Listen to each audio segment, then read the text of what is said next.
Por muito tempo, tudo que as pessoas conheciam era seu entorno, sua comunidade, com raras exceções de estrangeiros de passagem.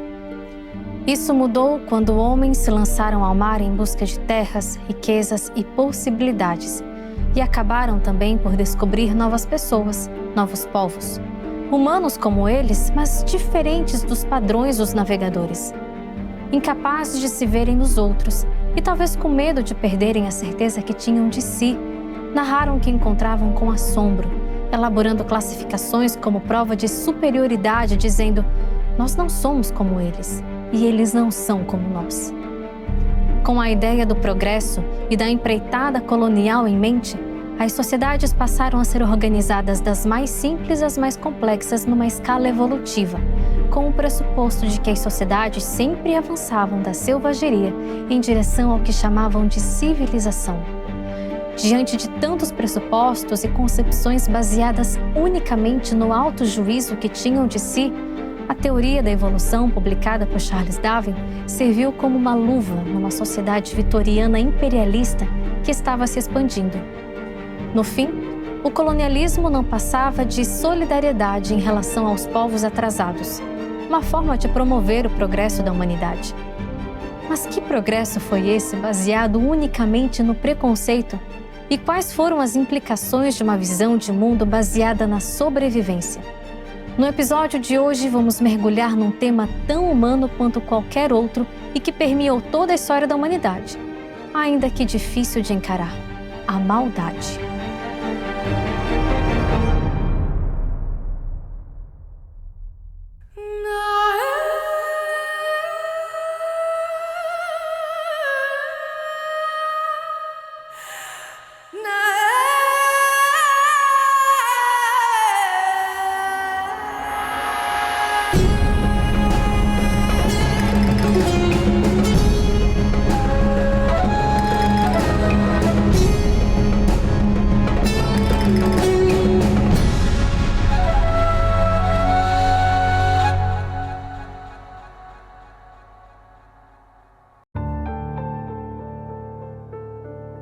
Embora a fé e o credo tenham sido a base da vida durante a maior parte da história da humanidade, mudanças no mundo, na vida e no pensamento ao longo de séculos mudaram a ordem das coisas. O fim da Idade Média, da Idade das Trevas, marcada pelo feudalismo e pela influência da Igreja, dá início à modernidade, e com ela surge o iluminismo e o racionalismo. Com áreas de autossuficiência, os homens começam a buscar dentro de si respostas para a vida. Desenraizados da fé, buscam refúgio na razão, no intelecto e na ciência. A gente tem no século XVIII o século do iluminismo, o século onde há uma tendência maior ao racionalismo. E isso teve repercussões na ciência, na ideia de sociedade também. Prova disso foi a Revolução Francesa. E aí nós entramos no século XIX e essas tendências racionalistas se aprofundam e aí surge aquilo que eu considero uma ideologia, que é a ideologia do cientificismo. E a ideologia do cientificismo, ela colocava a ideia de que as explicações para a sociedade, para a ciência, para as questões humanas, elas passavam necessariamente pela ciência. E a religião, a transcendência, a religiosidade, enfim, ficavam em segundo plano ou deveriam ser de algum modo banidas. Alguns entendiam até que um progresso da humanidade estava associado à negligência da religião e à valorização da ciência, da visão científica. E é nesse contexto que ideias evolucionistas foram se desenvolvendo, que já vinham de tempos anteriores, mas que no século XIX ganham uma repercussão muito grande e culminam na obra do Charles Darwin, A Origem das Espécies, em 1859. A Revolução Francesa e as ideologias do século XVIII disseram que os seres humanos eram iguais perante a lei. Mas na prática não era bem assim. Se em outra época a religião foi legitimada para embasar o preconceito, agora, com o racionalismo cada vez mais latente, foi a vez da ciência. Se valendo das teorias recém-publicadas de Darwin, diferentes povos e etnias passaram a ser hierarquizados. De um lado, estariam os atrasados e primitivos, e do outro, os representantes do progresso e da civilização. Então era uma forma de legitimar essa conquista sobre diferentes povos do planeta. E essa ideologia, ela não ficava só nos meios científicos, intelectuais, elas eram difundidas na imprensa, em obras literárias e alcançavam então grandes segmentos da população europeia que representava a si mesmo como o ápice da civilização, do progresso, da ciência e com direitos de levar essas benesses aos outros povos. Então, o que muito se discute hoje são as intenções por trás desse discurso que parecia civilizatório, né? Então, Darwin não escreveu só o livro Origem das Espécies, escreveu outros livros, dentre eles um livro onde ele fala sobre a origem do homem, a seleção sexual também.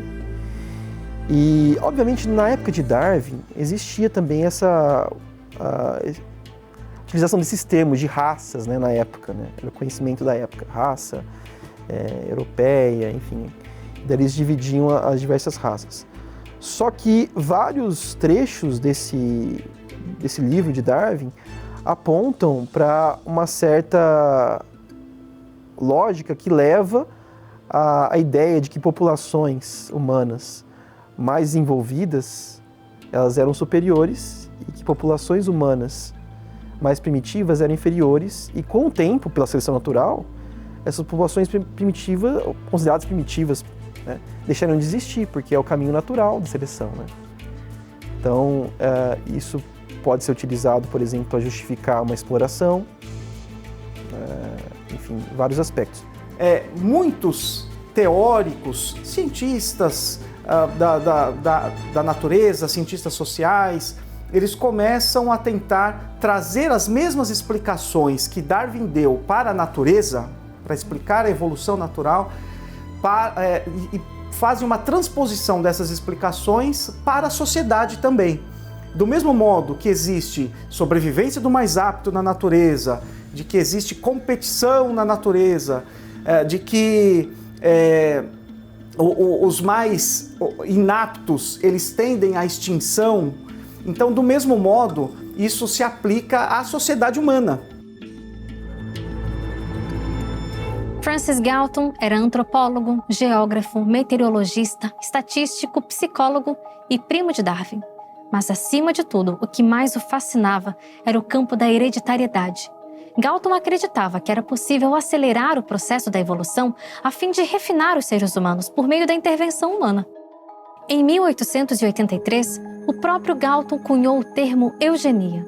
Derivado do grego, significa bem-nascido ou os melhores. Numa época em que o homem branco era considerado o ápice do progresso por critérios por eles mesmos criados, havia a crença de que cruzamentos indesejáveis levariam à degeneração moral e intelectual da espécie. Assim, com a justificativa de melhoramento da sociedade à frente, a ideia de eliminar seres humanos que simplesmente não se encaixavam no padrão da raça passou a ser compreensível e até mesmo legítimo.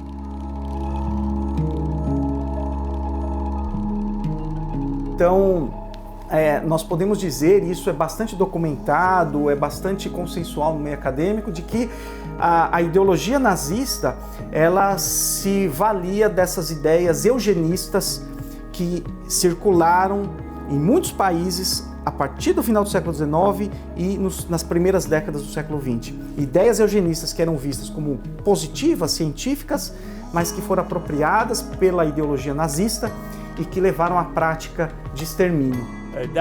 Darwin, e especialmente Galton, que era parente de Darwin, tinha um centro que era, digamos, racista, mostrando que o homem ocidental, e especialmente o nórdico, era superior, e que os chamados negros estavam mais próximos na linha de descendência de um ancestral comum do homem e dos macacos. De fato, Muitos dos argumentos apresentados em favor do Partido Nacional Socialista, não todos, mas muitos nacionalsocialistas na era nazista e até hoje, argumentavam com base no darwinismo. Até mesmo nos Estados Unidos. Muito se fala sobre a Alemanha, mas os Estados Unidos são e foram os pioneiros do racismo, muito mais do que na Alemanha. Nos Estados Unidos, por exemplo, fizeram leis eugenistas que estimulavam a esterilização de pessoas consideradas, de algum modo, um problema. É o caso de pessoas com deficiência física, mental, e houve impacto também sobre grupos étnicos ali dentro dos Estados Unidos. Leis, então, que de algum modo queriam impedir a reprodução dessas pessoas para o melhoramento da sociedade. Na medida em que elas não se reproduziam, a sociedade iria se aperfeiçoar. Essas ideias, elas também eram muito fortes na Alemanha e elas não tinham, talvez, a grande repercussão que adquiriram no contexto de crise, uma crise econômica, social do pós-Primeira Guerra.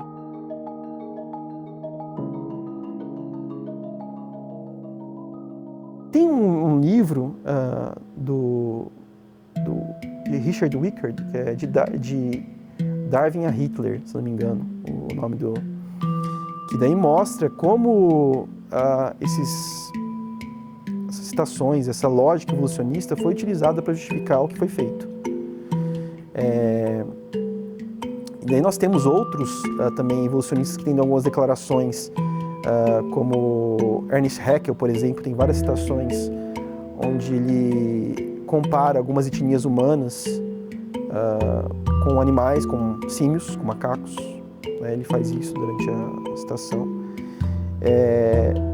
Mas nós temos que separar essa concepção daquela época de pessoas que adotam o evolucionismo atualmente. Nenhum deles, se você conversar com qualquer cientista hoje, vai respaldar esse tipo de postura. Então é bom separar uma coisa da outra. Só que algo é inegável, que esse tipo de raciocínio influenciou alguns absurdos que foram cometidos no passado e justificou eles.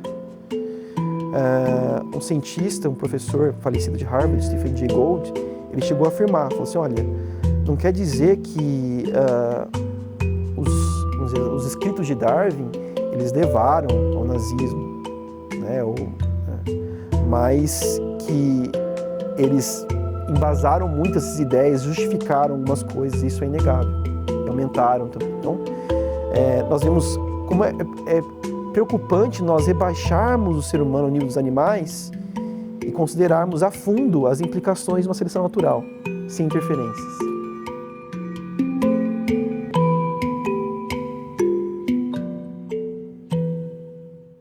Logo no início da Segunda Guerra Mundial, antes ainda dos assassinatos sistemáticos de judeus em câmeras de gás, indivíduos alemães que tinham algum tipo de deficiência física, retardamento ou doença mental foram executados pelo programa que os nazistas chamavam de T4, ou eutanásia. Inspirado e importado dos Estados Unidos, o programa foi entre as muitas medidas eugenistas radicais que buscavam restaurar a integridade racial da nação alemã, ao eliminar o que os eugenistas consideravam vidas que não mereciam viver, ou seja, indivíduos que acreditavam ser um fardo genético e financeiro para a sociedade. Quando falamos em eugenia, o Holocausto nazista talvez seja a primeira coisa que vem à nossa mente e não é para menos. Esse lugar, como tantos outros campos de concentração na Europa, só viu horrores. Poderia ter sido destruído numa tentativa de deixar a crueldade no passado, mas se mantém em pé, porque o mundo tem memória curta e precisa de lembranças palpáveis para lembrar o que o preconceito é capaz de fazer.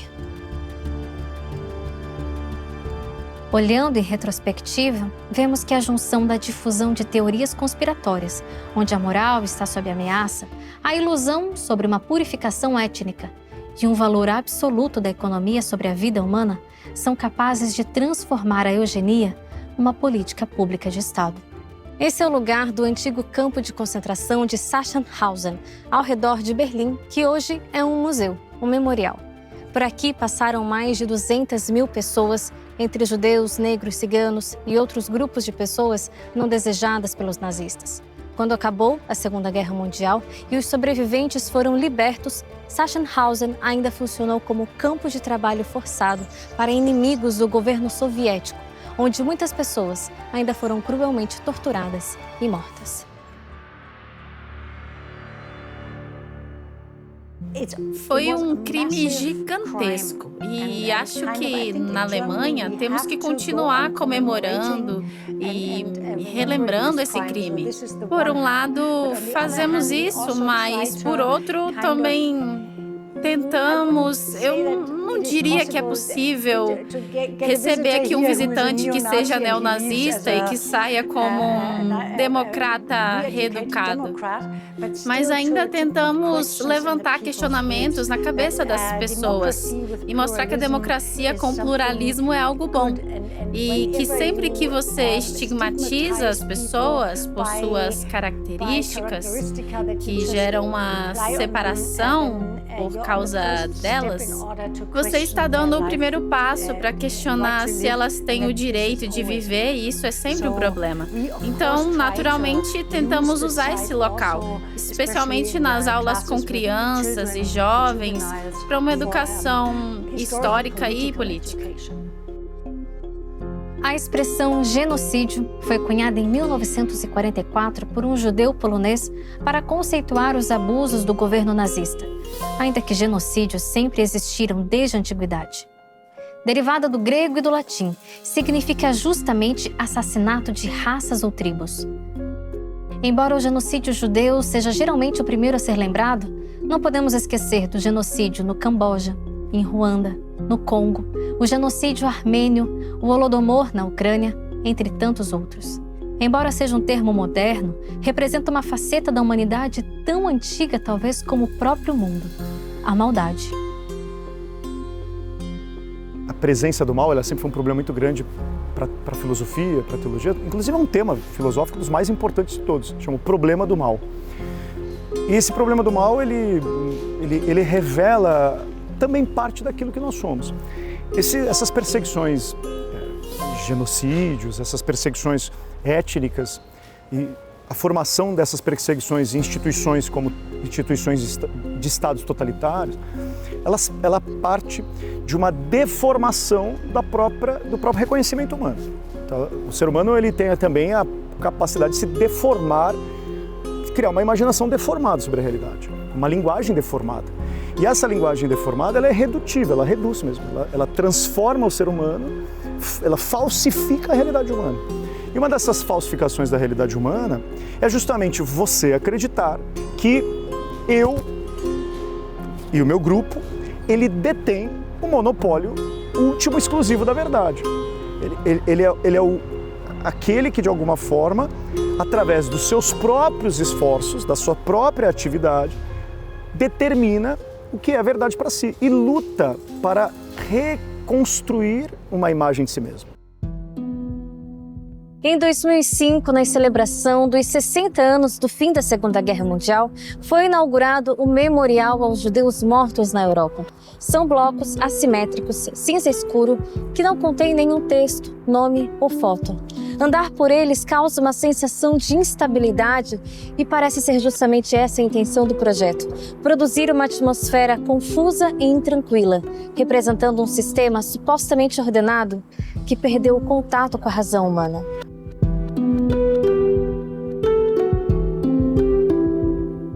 A partir da década de 50, depois da Segunda Guerra Mundial, a palavra eugenia foi caindo em desuso. Aquilo que era visto como positivo, símbolo do progresso, passou a ser visto como símbolo da maldade. Aqueles que a defendiam gradualmente a abandonaram. Mas muito se engana quem pensa que a ideia eugênica simplesmente desapareceu. A idealização de melhoramento das raças, da nação, se vestiu de outra roupagem e ainda está à espreita. E a partir da década de 1980, com os avanços na genética, então essas concepções de eugenia, de algum modo, elas vão gradualmente voltando e hoje fazem parte da discussão ética do mundo contemporâneo. A ideia de que será que é permitido, é legítimo intervenções genéticas no embrião, por exemplo, para determinar antecipadamente quais serão suas características físicas ou, de algum modo, potencializar suas habilidades para que nasça uma criança, em tese, superior, embora a ciência, a prática da ciência, ela tenha avançado de tal maneira que ela permita esses tipos de intervenções, a discussão que se coloca hoje, isso é ético, isso é moral, onde isso irá culminar? Então, à medida que a ciência avança e muitas pesquisas sendo feitas sem que o público, a sociedade em geral até saiba dessas pesquisas, e muitas vezes elas não alcançam, elas são tão rápidas que os parlamentos, a política de modo geral, não tem capacidade e rapidez para legislar sobre isso. Isso é uma parte muito importante pelo seguinte: se nós somos apenas frutos do acaso, que é o que o naturalismo propõe, vamos ser bem honestos, que vença o que estiver melhor adaptado. Eu tenho um revólver, você não, eu estou melhor adaptado, então a coisa vai ser do meu jeito e não do seu jeito. Percebe? Você quebra todo o modelo de moralidade que existe entre a sociedade. Porque vença o que estiver melhor adaptado. Sobrevive o que estiver melhor adaptado. Essa é a proposta do darwinismo, praticamente. Então, a proposta básica, se nós somos frutos do acaso, moralidade é totalmente irrelevante. Leis, regras, virtudes, isso aí não faz sentido. Nós somos só frutos do acaso. Mas se fomos criados, daí não sou mais eu, nem você, nem a sociedade que estabelece quais são as regras. Percebe? É totalmente diferente, totalmente. Porque agora nós vivemos uma outra realidade. Tá? A realidade é, eu não sou o dono das regras, mas eu vivo sob as regras do dono. Se olhamos apenas para as diferenças, nos vemos cada vez mais polarizados e com mais sangue nos olhos. Mas talvez esse seja o resultado de construir valores em cima de uma doutrina de sobrevivência, ao invés de uma de coexistência. Se pensamos que a vida surgiu de forma a se aprimorar ao longo do tempo, é possível prosseguir com a ideia de que uns sempre seriam menos desenvolvidos e até menos humanos que outros. Mas se pensamos que todos temos a mesma origem, criados a partir da mesma imagem, do mesmo Criador, os valores mudam e, de fato, vivemos sob as regras dele. Então, cuidar do próximo, defender o indefeso e zelar pela vida de todos, como a sociedade de hoje tanto prega, é o mínimo. Talvez a maldade do homem só se manifeste na ausência do Criador.